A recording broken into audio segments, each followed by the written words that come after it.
Friend नमस्ते, मैं हूँ रीना यादव। आप सबके बीच में एक चुटकुला गीत लेके आया हूँ। मेरा गीत कैसे लगा आप सब कमेंट बॉक्स में ज़रूर बताना। अच्छा लगे तो लाइक करना, सब्सक्राइब करना, शेयर करना। जैसे पटरिया पर रेल चले रे ननदो, रेल चले रे ननदो, वैसे बीरन तोरा चल चले रे छोटी रे ननदी, वैसे बीरन चल तोहार छोटी रे ननदी।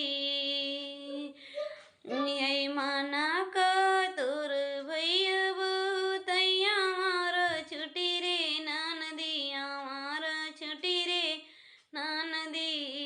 जेहेलियो मादेई बनवाई छोटी रे ननदी, अरे हेलियो मादेई बनवाई छोटी रे ननदी।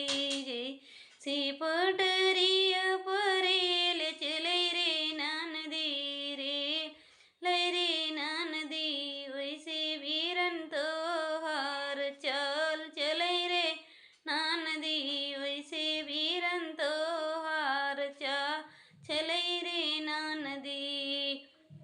कौन कसुर भैया करे हमरी रे भौजी, करे हमरी रे भौजी, भैया जेली देबू बनवाई हमरी रे भौजी, भैया जेली देबू बनवाई हमरी रे भौजी।